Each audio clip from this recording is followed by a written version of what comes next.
Online learning platform पे स्वागत करता हूं। आज इस वीडियो में हम बात करेंगे बीएचयू बीएससी एंट्रेंस एग्जाम को आप क्रैक कैसे करेंगे इजीली, एकदम आसान से वे में। उसके एक एक एस्पेक्ट्स पे बात करेंगे, किस तरह से कोई भी एंट्रेंस एग्जाम, या हम इसमें स्पेसिफिकली बीएससी एग्रीकल्चर के बारे में बात करेंगे। बाकी एंट्रेंस एग्जाम का भी आप इसी तरह से अगर आप एनालाइज कर लें, इन सब पॉइंट्स को नजर रखें, तो उसको भी आप क्रैक कर सकते हैं। बहुत दिनों बाद मेरी वीडियो आ रही है, इसके लिए आप सभी से क्षमा चाहूंगा। थोड़ा कुछ अपने व्यक्तिगत कारणों से मैं बाहर था, इसलिए वीडियो नहीं आ पा रही थी। तो पहली बात, अगर आप बीएससी एग्रीकल्चर का एग्जाम देना चाहते हैं, वो भी बीएचयू का, तो ये वीडियो आपके लिए मोस्ट मोस्ट मोस्ट इंपॉर्टेंट है। पूरा देखिएगा, एकदम अंतिम में आपको बहुत इसमें एक अच्छी चीज बताऊंगा मैं, जिससे आपको एंट्रेंस एग्जाम निकालने में बहुत ही हेल्प मिलेगी। ठीक है, तो बीएससी एग्रीकल्चर का जो एग्जाम होता है, उसके मैंने हर एस्पेक्ट्स को पढ़ा, देखिए पूरा रिसर्च किया मैंने एक एक चीज पे, और फिर मैं सोचा कि कैसे इजीली वे में कोई बच्चा, नॉर्मल बच्चा, हमारे जैसा एक नॉर्मल बच्चा जो पढ़ता है, वो कैसे निकाल सकता है। ठीक है, तो आइए पॉइंट वाइज पॉइंट बात करेंगे। ये वीडियो बीएससी एग्रीकल्चर एस्पायरेंट्स के लिए बहुत इंपॉर्टेंट है, तो आप इस वीडियो को अगर आपका कोई दोस्त, रिलेटिव कोई भी करता है तैयारी, तो उस तक पहुंचाइए, शेयर करिए, और हमारे वीडियोस पे आप कमेंट करके हमें मोटिवेट करते रहिए कि आपको हमारा वीडियो कैसा लगता है, या आपको हमारे मेंटर्स कैसे लगते हैं, या हमारी बीएचयू वर्ल्ड की सर्विसेज कैसी लगती है, या अगर आप किसी चीज के बारे में जानना चाहते हैं, कोई टिप्स जानना चाहते हैं कि सर ऑब्जेक्टिव कैसे करेंगे, इन सब चीजों के बारे में बताइए, तो उसके लिए आप हमारे चैनल पे कमेंट करके हमें बताइए। ज्यादा बच्चे जिस चीज को कमेंट करते हैं, उसमें हम वीडियो लाते हैं अक्सर, हमेशा की तरह।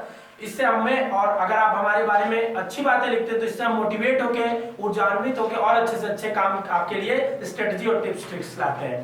ठीक है, चलिए बात करेंगे बीएससी एग्रीकल्चर के बारे में थ्रू आउट द वीडियो। ठीक, देखिए ये टोटल मैंने 8 पॉइंट लिखे हैं। इस 8 पॉइंट को अगर ध्यान में रख के आप तैयारी करेंगे, तो आपका श्योर सक्सेस हो सकता है, सब क्रैक कर सकते हैं। पहला चीज है, किसी भी एंट्रेंस एग्जाम में आप तैयारी करने से पहले उसका एग्जाम का पैटर्न क्या है, ठीक है, उसके कोर्स का स्ट्रक्चर क्या है, इस बारे में आप जरूर जान लीजिए। देखिए बीएससी एग्रीकल्चर प्रोफेशनल कोर्स है बीएचयू का, 4 साल का बीएससी होता है यहाँ पे। ठीक है, तो उस कोर्स के बारे में मैंने आपको बताया। एग्जाम पैटर्न समझिए इसके, देखिए जो एग्जाम पैटर्न है, इसमें आपके 5 सेक्शंस आते हैं, 5 सेक्शन आते हैं। ठीक, 5 सेक्शन आते हैं इसमें, और जो कि आपको 120 मिनट में करने होते हैं, मतलब 2 घंटे में आपको ये करने होते हैं। ठीक, 5 सेक्शन। तो सर क्या 5 सेक्शन करने होते हैं? देखिए यही सबसे मोस्ट इंपॉर्टेंट चीज है। ये जो 5 सेक्शन होते हैं, पहला होता है मेंटल एबिलिटी, ये होता है 25 क्वेश्चन। दूसरा होता है केमिस्ट्री, ये होता है 25 क्वेश्चन। ठीक है, और तीसरा होता है हमारा फिजिक्स प्लस मैथ, बिल्कुल पेपर के सीक्वेंस में आता है, वैसे मैं बता रहा हूं, 25 फिजिक्स 25 मैथ। ठीक, चौथा होता है आपका बायोलॉजी, जिसमें बॉटनी प्लस जूलॉजी आता है, 50 क्वेश्चन। फिर पांचवा होता है एग्रीकल्चर, इसमें भी होते हैं 50 क्वेश्चन। तो देखिए आपके पास 2 घंटे रहेंगे एंट्रेंस एग्जाम में, जिसमें आपको निकालना है एंट्रेंस, और उस 2 घंटे में आपके पास 5 सेक्शन रहेंगे, जिसमें से सिर्फ ये 2 सेक्शन मेंटल एबिलिटी और केमिस्ट्री कंपलसरी है। मेंटल एबिलिटी और केमिस्ट्री कंपलसरी है। इसमें फिजिक्स, मैथ या बायोलॉजी या एग्रीकल्चर, तीनों में से आप कोई भी कर सकते हैं। जानकारी के लिए आपको बता दूं, आपका 12th का बोर्ड किसी में भी हो, आप एग्रीकल्चर से बोर्ड किए हुए हो, आप मैथ से किए हुए हो, बायोलॉजी से किए हुए हो, आप तीनों में से कोई भी सेक्शन अपनी सहूलियत के अनुसार अटेम्प्ट कर सकते हैं, पर कोई एक करिएगा। ठीक है, इन तीनों में से। तो 50 क्वेश्चन यहां से और 50 क्वेश्चन वहां से, आपको टोटल 100 क्वेश्चन अटेम्प्ट करने होंगे, और ये आपको करने होंगे 2 घंटे में, 120 मिनट में। तो समझ जाइए कितना आपका टाइम का ख्याल रखना होगा। क्वेश्चन का जो पैटर्न होगा, +3 मार्क्स, अगर आप सही करेंगे तो एक क्वेश्चन के लिए +3 मार्क्स मिलेगा, मतलब टोटल मार्क्स जो आपका है 300 मार्क्स का क्वेश्चन है। और अगर आप गलत करते हैं तो निगेटिव मार्किंग है, -1 मार्क्स, मतलब आपका +3 -1 का यह क्राइटेरिया है, तो निगेटिव मार्किंग है, -1 घटेगा। टोटल आपको 300 नंबर में से मार्क्स लाने हैं। ठीक है, अब देखिए आइए, 200 क्वेश्चन है आपके पास, इसमें से आपको 100 क्वेश्चन करने हैं, 100 question out of 200 question, out of 200 question. इसमें से आपको ये दोनों कंपलसरी करना है, बाकी इन तीनों में आपको वो मिलता है कि आप कोई एक करिए। ठीक, अब देखिए, आप एग्जाम के बारे में जानेंगे कि पेपर कैसा होता है सर, ये मुझे समझ में आ गया। अब अगली बात, एलिजिबिलिटी, क्या आप एलिजिबल है? आप तैयारी करने बैठ गए, क्या आपके बारे में एलिजिबिलिटी है? जैसे क्या होता है, जब आप युद्ध के लिए तैयारी करेंगे तो आपको क्या, जैसे मान लीजिए कोई फॉर्म ही भरेंगे, अब पहले जमाने में तो युद्ध होता था, तो अगर आप युद्ध के लिए तैयारी करेंगे तो पहले उस युद्ध के रणनीति के बारे में जानेंगे, समझेंगे, उसकी रचना के बारे में समझेंगे कि अच्छा सर वो युद्ध किस तरह का है, वैश्विक स्तर का युद्ध है, क्षेत्रीय युद्ध है, किस स्तर का युद्ध है सर, उसमें जो हमारे वॉरियर हैं वो किस तरह के ढाल लेके आ रहे हैं, किस तरह के हथियार लेके आ रहे हैं, इन सब चीजों के बारे में समझेंगे। तो पहले पेपर किस तरह का होता है ये मैंने समझ लिया सर। अब दूसरा, क्या हमें एलिजिबल है, क्या हम सर युद्ध में लड़ने के काबिल है, क्या हमारे पास एलिजिबिलिटी है? होता है ना कि आप 16 साल से ऊपर है तो जा सकते हैं, युद्ध लड़ सकते थे पहले जमाने में, तो क्या हम एलिजिबल हैं? तो देखिए, एलिजिबिलिटी क्राइटेरिया के बारे में बात करेंगे। ठीक, एलिजिबिलिटी क्राइटेरिया दो तरीके की है। पहला एक एजुकेशनल एलिजिबिलिटी क्राइटेरिया, जानकारी के लिए आपको बता दूं कि एलिजिबिलिटी क्राइटेरिया पे एक डिटेल वैभव सर ने वीडियो दिया हुआ है, उसे आप जाकर देख लीजिए प्लेलिस्ट से या सर्च करके, उसमें हर एक तरह की एलिजिबिलिटी के बारे में हर एंट्रेंस का उन्होंने बताया अच्छे से। तो एक होता है आपका एजुकेशनल एलिजिबिलिटी, दूसरा होता है आपका एज रिलेटेड। ठीक, तो एजुकेशनल एलिजिबिलिटी जो है आपका, इसमें आपका अगर 10+2 मतलब 12 आपने अगर किया है, या तो आपने सीबीएसई बोर्ड, आईसीएसई बोर्ड या कोई भी बोर्ड जो रिकॉग्नाइज होना चाहिए, ठीक है, उसमें आपने मैथ से किया है 12th में, या बायोलॉजी से किया है, या एग्रीकल्चर से किया है, ठीक है, इन्हीं तीन चीजों से अगर आपने 12th किया है तो आप एलिजिबल है उसके लिए, ठीक है। और इसमें आपके 50% मार्क्स होने चाहिए, एग्रीगेट पांचों को मिला के 50% मार्क, ये जनरल और ओबीसी के लिए है। वही बताया मैंने, वैभव सर ने एक डिटेल बताया रिजर्वेशन के लिए कि उसमें एससी एसटी का क्या है, कितना है एलिजिबिलिटी है, क्या है क्या नहीं, वो सब वीडियो आप देखिए डिटेल के लिए। जो स्टैंडर्ड एससी एसटी का रिलैक्सेशन होता है वो हर एग्जाम में होता है, मैं जनरल ओबीसी की बात कर रहा हूँ। 50% मार्क्स आपको चाहिए, ठीक है, जनरल और ओबीसी के लिए। एज रिलेटेड के बारे में बात कर लेते हैं। अगर आप 16 से 25 साल के उम्र के हैं, समझे बात को, 16 से 25 साल की उम्र के हैं आप, 1 जुलाई 2020 तक अपनी उम्र की घंटी को गिन लीजिए। आपका डेट ऑफ बर्थ क्या है? 1 जुलाई 2020 को आप कितने साल के हो जा रहे हैं? अगर आप 16 से 25 साल के बीच में आते तो एलिजिबल है। मतलब सर हमको जोड़ने नहीं आता है कि हम कैसे डेट ऑफ बर्थ जोड़ेंगे, तो आप बताइए हमको एलिजिबिलिटी ईयर में कौन से साल से कौन से साल, तो वो भी मैंने कर दिया है। 1 जुलाई 1995 के बाद के लोग और 1 जुलाई 2004 के पहले के लोग, इसके बीच जो भी लोग आएंगे वो एलिजिबल है इस एग्जाम को देने के लिए। अच्छा, तो हमको सर समझ में आ गया कि अब मैं एलिजिबल हूं, पेपर भी समझ लिया सर, युद्ध की रणनीति रचना कैसी है मैंने समझ ली, और तब मैं युद्ध लड़ने के लिए तैयार भी हूं। पर सर मैं एक चीज जानना चाहूंगा कि सर उसमें कंपटीशन कितना है, उस एग्जाम में कंपटीशन कितना है मुझे बताइए। तो कंपटीशन के लिए मैंने एक तरीका निकाला है कि हम लोग बनाते हैं कंपटीशन वैल्यू क्या है उस एग्जाम की। ये कंपटीशन वैल्यू हम निकालते हैं कितने स्टूडेंट्स एक सीट के लिए दावेदार हैं, मतलब जितने सीट्स होंगे और उसका अगर टोटल जितने अपीयर हो रहे होंगे बच्चे, और उसमें से अगर नंबर ऑफ सीट्स को डिवाइड कर देंगे तो आपकी दावेदारी निकल जाएगी। तो देखिए कंपटीशन वैल्यू के लिए हम पता करते हैं सीट कितनी है, मतलब यहाँ पे सिलेक्शन कितने बच्चों का होता है, ठीक है। तो जैसा कि आपको पता है 2 जगह हमारे यहाँ चलता है, institute of agriculture science main campus में, और एक राजीव गांधी बरकच्छा कैंपस में चलता है, बरकच्छा में साउथ कैंपस में, ठीक है। तो उसमें क्या है, इसमें 123 है मेल फीमेल दोनों के लिए, और इसमें हमारा 40 सीट है मेल फीमेल दोनों के लिए, ठीक। राजीव गांधी साउथ कैंपस में जो चलता है इसकी फीस ज्यादा, अभी फीस के बारे में बात करेंगे, ठीक है। तो सीट आपका कितना है, 123 है मेल फीमेल के लिए, और इसमें और 40 है इसमें, मतलब टोटल अगर अनुमानन हम देख ले सर तो 163 हमारा हो जाता है, ठीक है। अब देखिए नंबर ऑफ स्टूडेंट जो पिछली साल थे 80,000 थे एग्रीकल्चर का एग्जाम। अब आप यहीं से आपकी धड़कनें तेज हो जानी चाहिए कि 80,000 बच्चों ने पिछली बार 163 सीट के लिए सर कंपटीशन कर लिया। एकदम सोच लीजिए कितना बड़ा गलाकाट प्रतियोगिता है ये, ठीक है। तो आप देखिए अब तो 80,000, और मेरा अनुमान कहता है, ये चोल्ड का अनुमान कहता है कि इस बार 1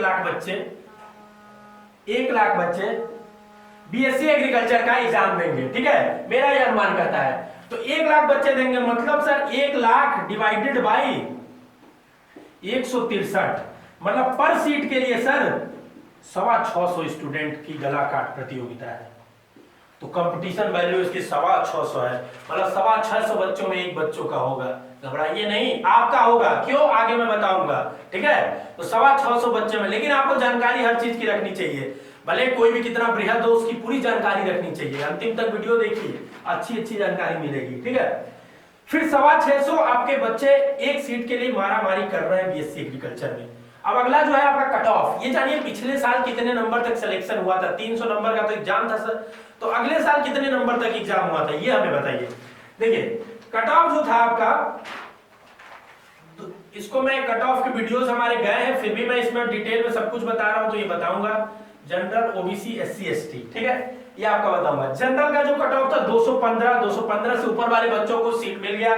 दूसरा ओबीसी का 210 नंबर और 155 नंबर, एससी का और एसटी का 142 नंबर। नई नई कैटेगरी ऐड हुई है ईडब्ल्यूएस, उसका ओबीसी के बराबर 210 था। बाकी बीएचयू एम्प्लॉय का होते हैं जिनके लिए सीट का कोई वैल्यू नहीं है, मतलब उनका 40 नंबर पर हो जाते हैं, जो बीएचयू के यहाँ पे एम्प्लॉय हैं उनके बच्चे। और फिजिकली चैलेंज का अलग अलग कैटेगरी में 5 नंबर से लेकर 100 नंबर तक का कैटेगरी दिया गया था फिजिकली चैलेंज लोगों का। डिटेल आपको इस पे वीडियो का टॉप पे अलग से मिलेगी अगर नहीं आ गई होगी तो, ठीक। तो ये समझिए 300 नंबर में जनरल कैटेगरी के लिए 215, तो मतलब बहुत बड़ी के कंपटीशन है इसमें, बहुत आपको निगेटिव मार्किंग है, तो गलतियां बहुत कम करनी है। इस एक एक पॉइंट से आपको क्या एनालाइज होते जा रहा है ये चीज समझते जाइए। तो आपको इस एग्जाम में गलती बहुत कम करनी है क्योंकि कट ऑफ बहुत ज्यादा जाता है यहाँ पे। अब चौथा चीज है सर मैं सिलेक्शन तो ले लूं, तो क्या वहां पे हॉस्टल मिलता है क्या? बिल्कुल मिलता है यहाँ पे हॉस्टल। देखिए हॉस्टल यहाँ पे 2 हॉस्टल है।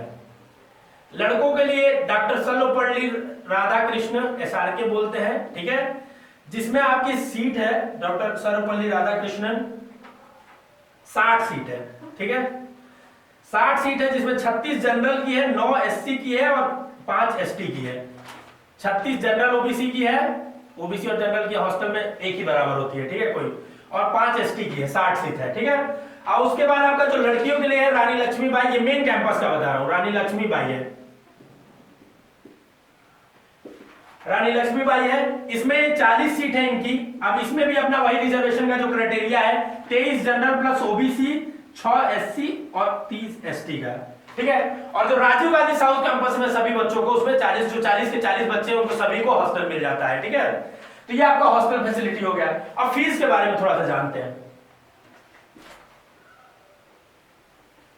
फीस के बारे में जानते हैं।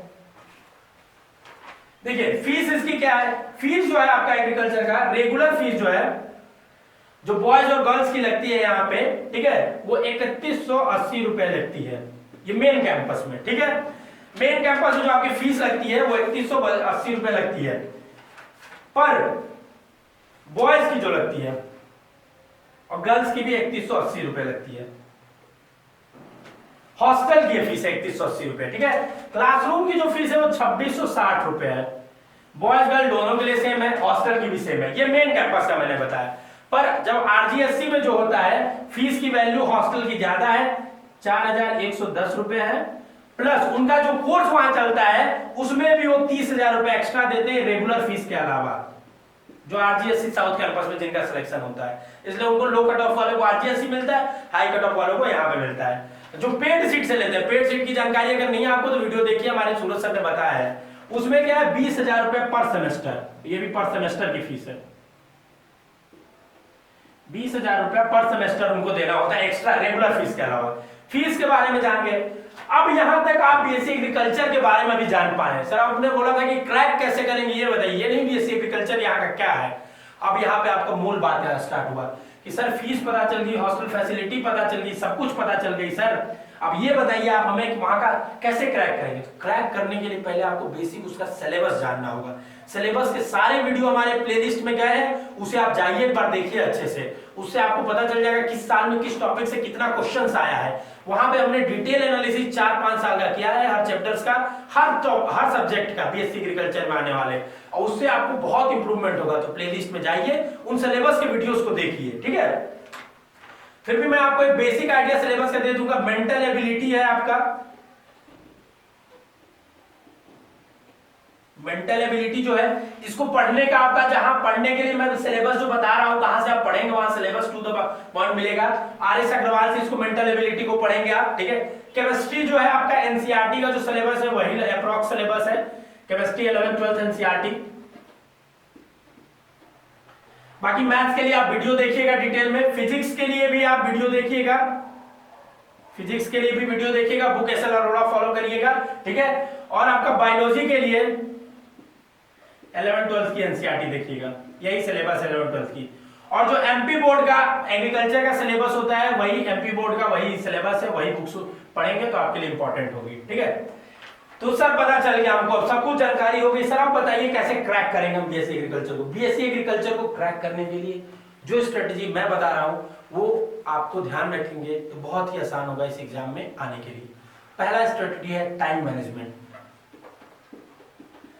टाइम मैनेजमेंट,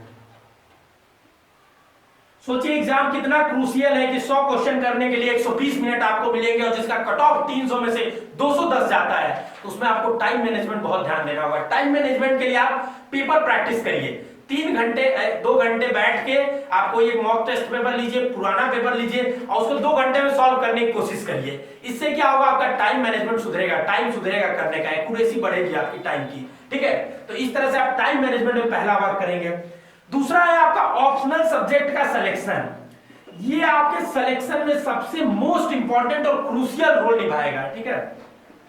ऑप्शनल सब्जेक्ट्स का सिलेक्शन क्यों सर, देखिए मैं बता रहा हूं, सबको पता है फिजिक्स और मैथ टफ है in comparison to biology and agriculture. तो अगर आप बायो स्ट्रीम से है, एग्रीकल्चर स्ट्रीम से है, बायो मैथ दोनों पढ़े, तो मैं आपको बोलूंगा बायो ही प्रीफर करें, एग्रीकल्चर ही प्रीफर करें थर्ड ऑप्शनल के लिए। पर अगर आप मैथ से पोर्शन से है तो कोई बात नहीं, फिजिक्स मैथ आप प्रीफर कर सकते हैं। मेरे अकॉर्डिंग आप अगर पढ़ना चाहते हैं, अगर आपको थोड़ी बहुत जानकारी है तो पहले आप ऑप्शनल में एजी सेलेक्ट करिए, फिर बायो अगर नहीं कर पा रहे हैं एजी तो बायो को प्रीफर दीजिए, तब नहीं कर पा रहे तो फिजिक्स मैथ को दीजिए, ठीक। इस तरह से आपका, क्योंकि इसमें मार्किंग सिस्टम उठते हैं फिजिक्स मैथ वाले बच्चों का सिलेक्शन, क्योंकि उनके क्वेश्चंस करने में टाइम चले जाते हैं, इसलिए आपको ऑप्शनल को सब्जेक्ट सेलेक्ट करने से पहले ध्यान देना है, ठीक है। चौथा चीज है मेंटल, तीसरा चीज है mental ability. Mental ability crucial. देखिए क्या होता है, केमिस्ट्री सबका अच्छा होता है, ऑप्शनल जिसने खेल लिया उसका मान लीजिए सिलेक्शन थोड़ा करीब हो गया, पर मेंटल एबिलिटी कोई नहीं पढ़ा होता है। साइंस के बच्चे मेंटल एबिलिटी बहुत कम पढ़े होते हैं, तो जो बच्चा मेंटल एबिलिटी पे फोकस करता है वो थोड़ा सा करीब कट ऑफ के पहुंचते जाता है, क्योंकि 25 क्वेश्चन मतलब 125 क्वेश्चन मतलब 3 मार्क्स के हैं, 75 नंबर के 3 मार्क्स के, तो 75 नंबर अगर आप सही कर ले जाते हैं तो बहुत आगे बढ़ जाएंगे। तो मेंटल एबिलिटी बहुत क्रूशियल रोल आपका निभाएगा, तो इस पे आप फोकस करिएगा जरूर, ठीक है। और चौथा आपका मोस्ट इंपॉर्टेंट है प्रीवियस ईयर का पेपर। सर ये क्या है, बीएचयू बीएससी एग्रीकल्चर के 7 से 8 साल के प्रीवियस ईयर के पेपर आप रट जाइए, लगा जाइए, चाट जाइए, जो मन कर जाइए, नहीं पता मुझे लेकिन उसको आपको देखना ही होगा, ठीक है। क्यों और कहां मिलेगा सर ये पेपर, bhual.com पे जाइए, वहां पे आपको ये पेपर मिल जाएगा डाउनलोड करने को, उसमें आंसर की भी दिया हुआ है, वहां से आप आंसर की, कुछ आंसर्स गलत हो सकते हैं मे भी, और ठीक है, तो उसे आप प्रैक्टिस करिए पूरा 7-8 साल का करिए। और हाँ, बीएससी मैथ और बीएससी बायोलॉजी का भी आप पेपर करिए बीएससी एग्रीकल्चर के साथ साथ, ठीक है। तो प्रीवियस ईयर पेपर आपको लगाना ही लगाना है, यही आपका मूल मंत्र है, यहाँ लगाना ही लगाना है, ठीक है। फिर आप बीएससी एग्रीकल्चर कर लिए, बीएससी मैथ के कर लिए, एक और मैं आपको प्रीवियस ईयर पेपर लगाने कहूंगा, आईसीएआर का एक एग्जाम होता है, आईसीएआर एग्रीकल्चर वाले बच्चे जानते होंगे, उसका पेपर लगाइए। उससे बहुत सिमिलर क्वेश्चंस आते हैं, फिजिक्स केमिस्ट्री के भी आते हैं और आपके ये इसके भी आते हैं, एग्रीकल्चर के भी सिमिलर क्वेश्चंस उससे होते हैं, तो उसका भी 5-8 साल का मार्केट में कोई बुक मिल जाए, 8 बुक तक एक बुक आती है, तो आप उसे लगाइए जरूर, ठीक है। उसके बाद आपका 5वां चीज है सबसे important, update yourself. Update yourself का मतलब सर देखिए, जैसे आप देखोगे जब आपका फोन होगा एंड्रॉइड का, तो जैसे अपडेट 2-4 महीने में या तो ऐप का अपडेट आता रहता है, ठीक है, कि सर इसको अपडेट कर लीजिए, नहीं चलेगा, एंड्रॉइड का अपडेट आ गया 9.1, पहले 8.2, 8.3, 8 से 9 आ गया, तो इसी तरह आपको अपडेट करते रहना है। अगर आज ही सिलेबस में कोई चेंजिंग आ गया तो उसके हिसाब से आपको तुरंत बदलाव लाना है अपने में, उस तरह उसके अकॉर्डिंग सिलेबस से पढ़ना है। तो आपको हमेशा गो थ्रू रहना है कि सर बीएससी एग्रीकल्चर के लिए क्या चल रहा है। तो सर ये सब अपडेट हम कहां से पाएंगे? एक जगह से, बीएचयू वर्ल्ड से वहां से पूरी जानकारी आपको बीएससी एग्रीकल्चर की मिलेगी। एक और जगह है bhuonline.in, जो बीएचयू की ऑफिशियल साइट है, वहां से भी आप जानकारी ले सकते हैं। ठीक है, तो बीएचयू वर्ल्ड पे आप जरूर देखा करिए वीडियो, वहां से आपको पूरा अपडेशन मिलेगा क्या बीएससी एग्रीकल्चर में चल रहा है, क्या नहीं चल रहा है। ठीक है, अब सर स्ट्रेटजी में आपने बता दिया, चलिए हम पढ़ लेंगे, पर सर पढ़े तो पढ़े कहां से? ये सब चीजें मिलेंगी कहां पे? बुक्स का कुछ हमने नाम बताया, पर आप अकेले अगर बुक पढ़ना चाहेंगे तो पढ़ नहीं पाएंगे। क्यों? बुक्स आपको हेल्प करती है पढ़ने में, पर आपको गाइड नहीं करती है कि किस तरह से पढ़ना है। छितरी हुई होती है जानकारी, उसमें विस्तृत रूप से फैली हुई होती है। उसके लिए कौन होता है? टीचर्स होते हैं जो गाइड करते हैं आपको। तो वो टीचर्स हमारे यहाँ आइए, हमसे जुड़िए। बीएचयू वर्ल्ड ऑनलाइन क्लास है, हमारा 3rd बैच अभी हाल ही में स्टार्ट हुआ 11 तारीख से। उसमें आप एडमिशन ले सकते हैं, अभी भी एडमिशन ओपन किया है हम लोगों ने। ठीक है, उसमें आप एडमिशन लीजिए और बीएससी एग्रीकल्चर का एक एक चीज आपको स्टेप बाय स्टेप बताया जाएगा कि कहां आपको क्या मेहनत करना है, कहां किस सब्जेक्ट पे फोकस देना है, ये सब बताया जाएगा। साथ में आपको वीडियो लेक्चर्स मिलेंगे जो डिटेल एक्सप्लेनेशन के साथ हर सब्जेक्ट के हर चैप्टर्स को बताएंगे। ठीक है, तो आप हमारे उस कोर्स को अगर ज्वाइन करना चाहते हैं, जिससे आप अपने बीएससी एग्रीकल्चर में सिलेक्शन इंश्योर करना चाहते हैं, तो डिस्क्रिप्शन में लिंक दिया हुआ है, उसको क्लिक करके उस वीडियो को जरूर देखिए किस तरह से आप ज्वाइन करेंगे हमारे कोर्स को। ठीक है, बाकी आपको कहां से पढ़ेंगे? बीएचयू वर्ल्ड ऑनलाइन क्लास से। डिस्क्रिप्शन में लिंक दिया हुआ है, उससे जाके जरूर क्लिक करके वो वीडियो देखिए। बहुत बच्चे ज्वाइन करके उसका लाभ उठा रहे हैं, आप भी आइए, अपने सिलेक्शन को इंश्योर करिए हमारे साथ। 2500 रुपए हमारी फीस है, बहुत ज्यादा फीस हम लोगों ने नहीं रखी है, ताकि हर बच्चे का सपना साकार हो सके बीएचयू पढ़ने का। आप कमेंट करके जरूर बताइएगा ये वीडियो आपके लिए कितनी यूजफुल रही, हमारी मेहनत कितनी साकार हुई, आप तक हमारी बात कितनी पहुंची। और आपका अगर बीएससी एग्रीकल्चर से रिलेटेड कोई क्वेरी है तो जरूर कमेंट करिए। इस वीडियो को फैला दीजिए बिल्कुल सभी बीएचयू एस्पिरेंट्स के बीच में। बहुत बहुत आप सभी का धन्यवाद हमसे जुड़ने के लिए।